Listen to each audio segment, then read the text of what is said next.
انسان زندگی میں جب جدوجہد کرتا ہے، کوشش کرتا ہے، وہ بہت سارے دنیاوی اسباب اختیار کرتا ہے۔ جتنی عقل اللہ نے دی ہوتی ہے اس عقل کا بھی وہ استعمال کرتا ہے، کوشش کرتا ہے کہ کچھ اچیو کر سکے زندگی میں، کچھ مقاصد کا حصول اسے میسر آئے۔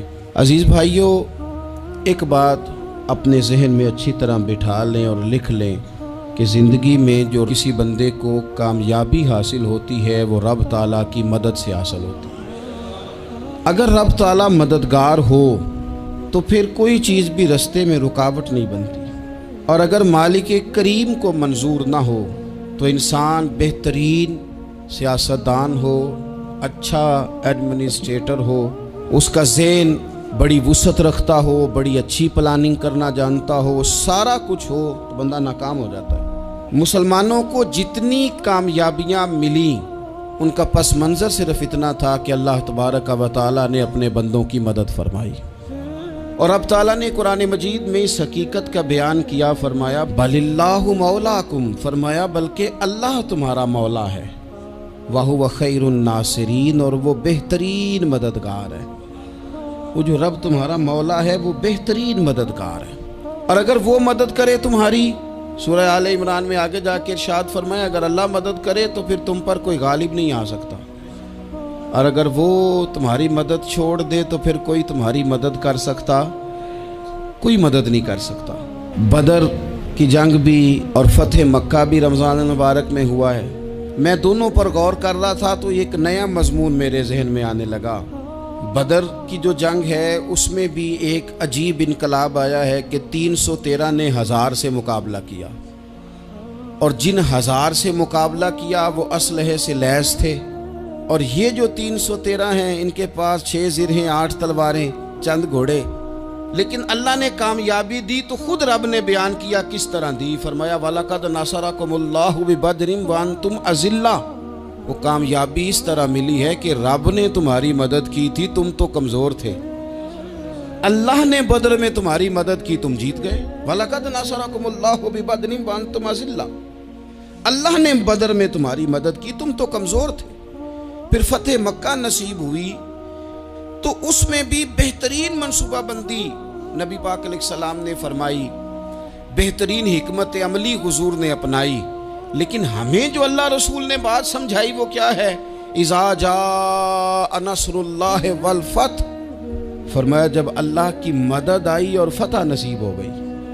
یہ اللہ نے مدد فرمائی تمہاری، یہاں بھی فتح مکہ بھی اللہ کی مدد سے، جنگ بدر بھی اللہ کی مدد سے۔ وہ جو مدد ہے اللہ تعالیٰ کی، جب وہ ہم یہ کرتے ہیں کہ ہم اپنی ساری زندگی سیاست کی نظر کر دیں، ہماری سیاست صرف ملک میں نہیں ہوتی، ہماری سیاست خاندان میں بھی ہوتی ہے، ہم گھر کے اندر بھی سیاست کرتے ہیں، ہم کسی خاص طریقے سے لوگوں کو اپنے پیچھے چلانا چاہتے ہیں، ہم ایک خاص اسلوب اختیار کرتے ہیں کہ لوگ ہمارے پیچھے چلیں۔ اس کا نقصان ہمیں یہ ہوتا ہے کہ سیاست جو ہوتی ہے یہ شطرنج کے ہیر پھیر کی طرح ہوتی ہے، تو اس کے راز بڑی جلدی کھلنے لگ جاتے ہیں، پتہ چل جاتا ہے کہ بندہ مخلص نہیں تھا، سیاست کر رہا تھا، طریقے سلیقے سے اس نے جوڑ کے رکھا ہوا تھا۔ ہم ہر جگہ سیاست کے بل بوتے پر چیزوں کو لے کے چلنا چاہتے ہیں، سیاستیں ناکام ہو جاتی ہیں، سیانے لوگ فیل ہو جاتے ہیں، بچتا صرف وہی ہے جس کے پیچھے رب تعالیٰ کی مدد شامل حال ہوتی ہے۔ اپنی زندگی کے اندر ہم جو کچھ بھی کر رہے ہیں، جس شعبے سے بھی ہمارا تعلق ہے، آج ہم نے اس بات پہ غور کرنا ہے کہ پہلے تو یہ غور کر لیں کہ جو کام ہم کر رہے ہیں کیا وہ کام ایسا ہے کہ اس میں اللہ کی مدد ہمیں ملے گی؟ اگر آپ کوئی معاذ اللہ ناجائز کام کر رہے ہیں، فعل حرام کا ارتکاب کر رہے ہیں، تو اس میں تو مدد الہی آئے گی نہیں۔ پہلے تو یہ دیکھیں جو کر رہے ہیں وہ کام مدد الہی والا ہے، اور اگر اللہ تعالیٰ کی مدد والا وہ کام ہے پھر اس پر غور کریں کہ کیا ہم نے مالک سے مدد کا سوال کیا ہے، ہمیں مدد میسر آ رہی ہے۔ وہ میں نے بزرگوں سے ایک بات سنی تھی، وہ بڑی یاد رہ گئی۔ وہ فرمایا کرتے تھے قابلیت بھی بڑی چیز ہے لیکن قبولیت سب سے بڑی چیز ہے۔ قابل ہونا بھی بڑی بات ہے لیکن زیادہ بڑی بات یہ ہے کہ اس کی بارگاہ میں قبول بھی ہے کہ نہیں۔ اپنی زندگی میں اللہ کی مدد کی طرف بڑھیں،